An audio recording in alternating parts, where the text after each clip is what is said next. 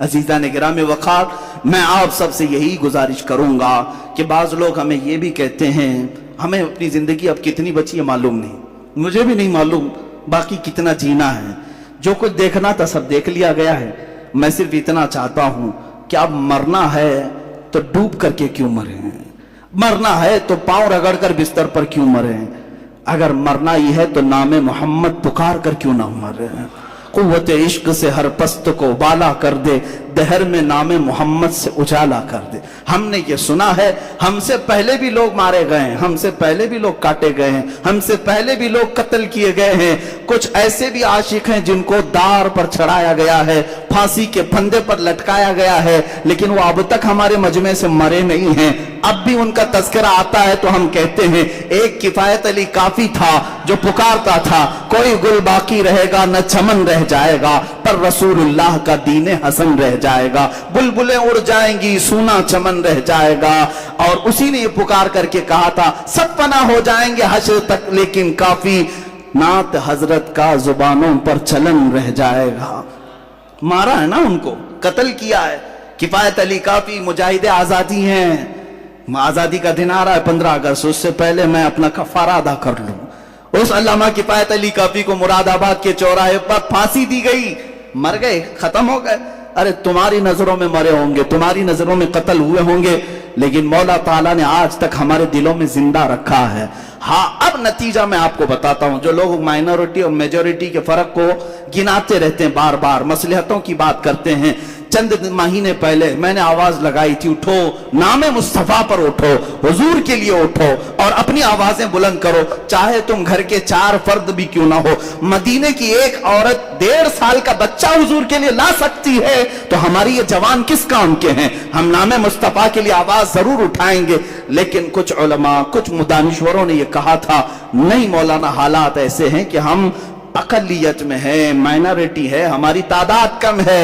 پھر مجھے بات آ جاتی ہے بڑے ادب سے، مارے بڑوں کی بارگاہ میں بڑے ادب سے، ہم بدر کی تاریخ دیکھتے ہیں وہاں بھی ہم مائنورٹی میں تھے، احد میں دیکھتے ہیں وہاں بھی مائنورٹی میں تھے، خندق میں دیکھتے ہیں وہاں بھی مائنورٹی میں تھے۔ سب سے بڑی بات تو یہ ہے کہ کربلا میں جتنی مائنورٹی میں تھے اتنے کبھی نہیں تھے، ایک طرف 82 ہے دوسری طرف 22,000، اس کو کون سی مائنورٹی میجورٹی کہا جائے؟ اس وقت حسین اعظم کو کوئی مشورہ دینے والا ایسا کیوں نہیں آیا؟ آپ بہت کم تعداد میں گھر میں بیٹھے 22,000 کا کہاں مقابلہ کریں گے؟